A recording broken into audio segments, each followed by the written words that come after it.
Hello दोस्तों, नमस्ते, प्रणाम। मैं गुड़िया चौधरी अपने यूट्यूब चैनल पर सभी दर्शकों का स्वागत करती हूँ। आज मैं आप लोग को बहुत ही मज़ेदार चुटकुला समधी मंडप गारी गीत सुनाने चल रही हूँ, जो उसमें हमारे समधी और घराती बाराती का नोक-झोंक है। तो आप लोग गीतों में बने रहिए। गीत पसंद आए तो लाइक शेयर सब्सक्राइब जरूर कीजिए और कमेंट बॉक्स में ज़रूर लिखिए कि यह समधी गारी गीत हमारा आप लोग को कैसे लगा। आप लोग को पसंद आए तो आप लोग हमारे इस गीत पे ढेर सारा प्यार दुलार आशीर्वाद बनाए रखना। धन्यवाद।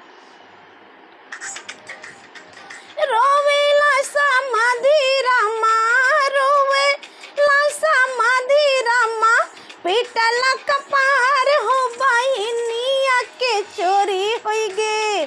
सुन सरकार हो बहिनिया के चोरी होई गे। रोवे समाधि रामा, रोवे समाधि रामा, पीटला कपार हो बहिनिया के चोरी होई गे। सुन सरकार हो बहिनिया के चोरी होई गे। सुन सरकार हो बहिनिया के चोरी होई गे। रोवते रोवत समधी भड़वे गईले पुलिस थानावा। रोते रोवत समधी साले गईले पुलिस थानावा। हंसी हंसी पूछेला, हंसी हंसी पूछेला उहे थानेदारवा। हंसी हंसी पूछेला उहे थानेदारवा, बहिनिया के चोरी होई गे। सुन थानेदार हो बहिनिया के चोरी होई गे। सुन थानेदार हो बहिनिया के चोरी होई गे। सुन सरकार हो बहिनिया के चोरी होई गे। कैसवन के चाल डाल कैसे रूप रंग बा। कैसवन के चाल डाल कैसे रूप रंग बा।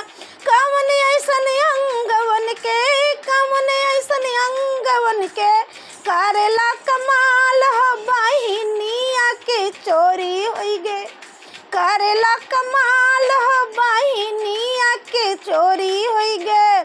सुन थानेदार हो बहिनिया के चोरी होई गे। सुन सरकार हो बहिनिया के चोरी होई गे। सुन थानेदार हो बहिनिया के चोरी होई गे। सुन सरकार हो बहिनिया के चोरी होई गे। हेरी गोंडा में हेरी आयो, मनकापुर में हेरी आयो। गोंडा में हेरी आयो, मनकापुर में हेरी आयो। अरे हेरी आयो गौरा चौकी के एक एक दुकान हो बहिनिया के चोरी होई गे। हेरी आयो गौरा चौकी के एक एक दुकान हो बहिनिया के चोरी होई गे। सुन थानेदार हो बहिनिया के चोरी होई गे।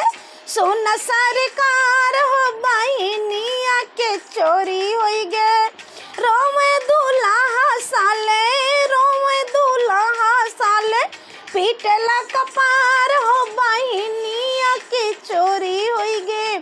सुन सरकार हो बहिनिया के चोरी होई गे।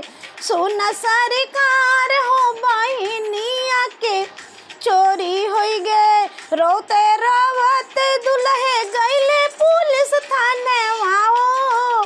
रोते रोवत दुल्हे गईले पुलिस थानावा।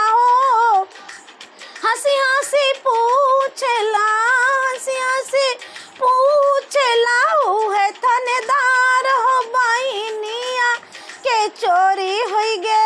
हंसी हंसी पूछेला, हंसी हंसी पूछेला उहे थानेदार हो बहिनिया के चोरी होई गे। सुन सरकार हो बहिनिया के चोरी होई गे। सुन सरकार हो बहिनिया के चोरी होई गे।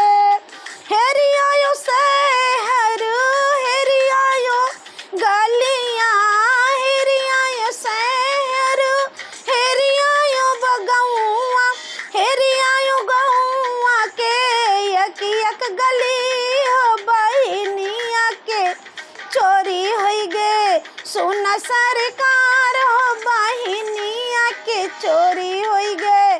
सुन सरकार हो बहिनिया के चोरी हो गे।